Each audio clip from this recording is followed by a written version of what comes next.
ndavuga mu buzima bwa buri munsi kubyo nirwa mbona hano nibi bintu rega bitangiye hashize nk'imyaka 4 muribuka abantu muza hano kuri platform kuri za Twitter mukavuga ngo Free Brown Titi Brown.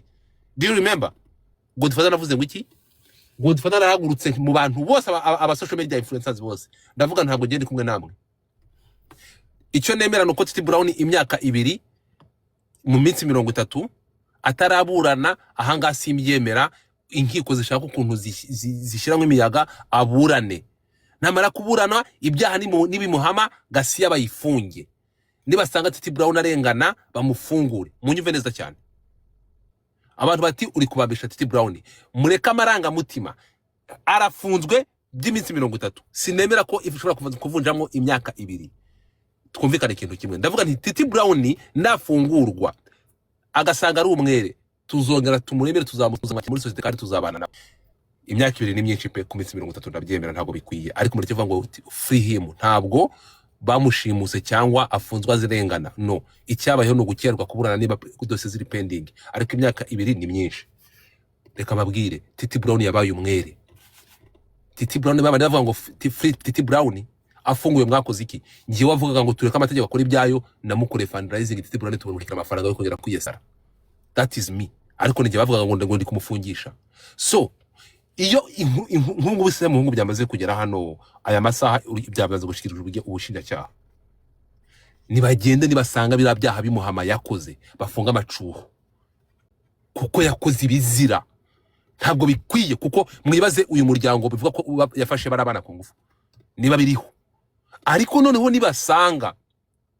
anarengana ntihaboneka ibimenyetso bire bintu atarabikoze tuzazanga tumwangana tuvuga ati police aragaruka muri societe ibyaha bimuhanagurweho aya masaha agiye hari gukorwa iperereza kugira ngo bimuhamye niyo mpamvu akekwaho ariko abantu baraza hano kugeza aya masaha mugahita mufata victime ntimushaka no kumumenya no kumwumva reka da muri kuri Semungu bamwe bati yo disi Imana imworohereze rarara mureke ubwo buryarya kuko dufite undi muryango hariya ufite umuntu wabaye victime nubwo atari umusitari nubwo atagaragara ko we mutashaka kumurana ntabwo ari umuntu nk'abandi cyo dukoma urusyo n'ingasire ariko ko muri indyarya ntabwo ndi kuvuga izina rye kuko abenshi muri indyarya abaraceceka n'abatashimishijwe n'ibyakozwe bararuca bakarumira niba muri kwa Semungu abenshi batari kumwandikaho badashobora no kumuvugaho uzi ikintu bategereje arafungurwa se arabumwere nafungurwa ntabone ko namuvuze ntaziteranya nafungwa reka ze Semungu ni mu manura mageragere muzareba abantu bazahaguruka n'abakabwanuka mwarebye byakorewe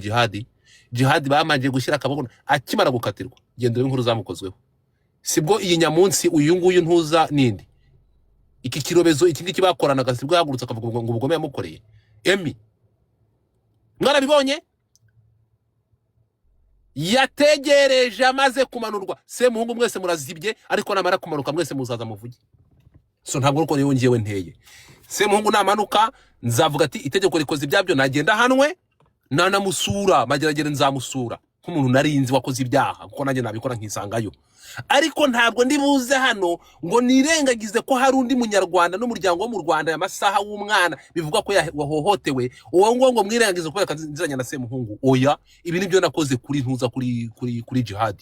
jihad nkimara kumenya ko naravuze ngo aba bantu bakurikiranwe bafungwe